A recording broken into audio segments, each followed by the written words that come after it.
Well, here we are. Ashland, Oregon. You're up there, most of you probably near Eugene, or maybe you're scattered around the world. Because these days we can do that, can't we? I want to talk to you briefly, I mean very briefly, about a word that we don't use every day. In fact, you've probably never used the word. It's the word typology. It's not about typing, but it's about types, a form of something. Well, I'll tell you how typology is used in the Bible. Let's say that let's come back here at the beginning of history.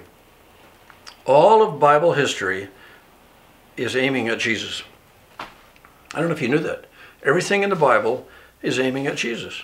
And I could give you many scriptures to reinforce this, but the idea is that the prophets, the work of Abraham, Moses, all along the way, it's like they're all looking that direction.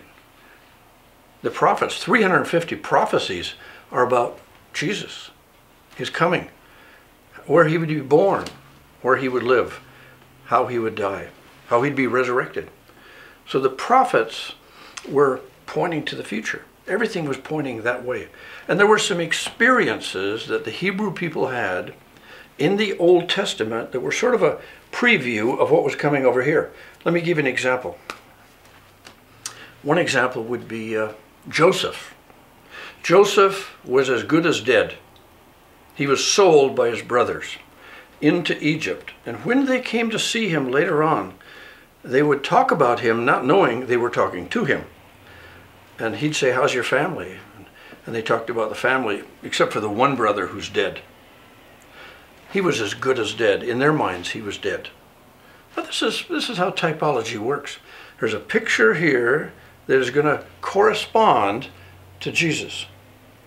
His own brothers, his own kindred, put him to death, so to speak, Joseph.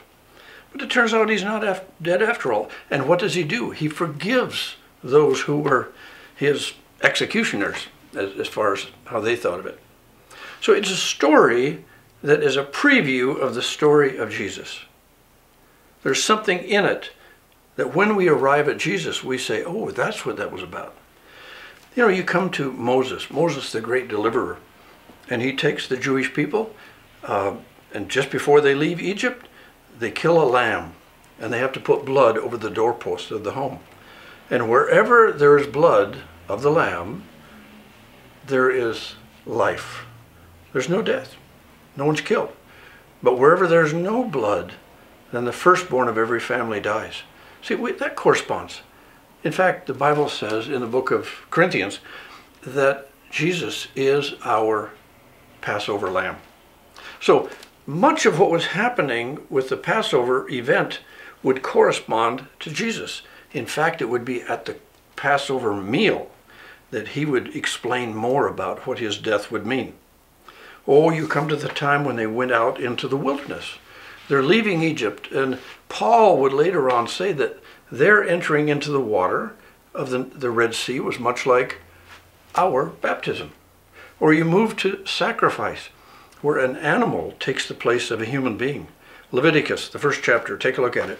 You'll see that the sinner would bring his animal to the priest. They'd put it up on an altar, and the sinner would put his hand on the animal's head, and the priest would say something to God like, "Oh Lord, thank you for letting Jim off the hook.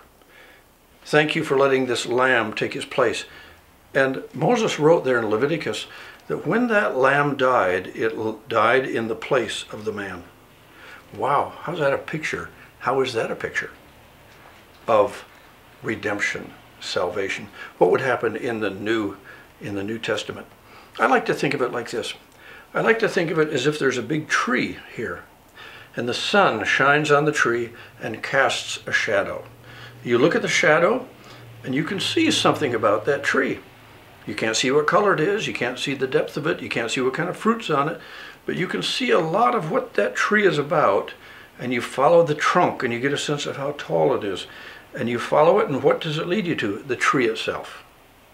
Typology has to do with events principles and ideas which are reflections or forecasters of or precursors of the event itself, the life, the death, the burial, the resurrection of Jesus.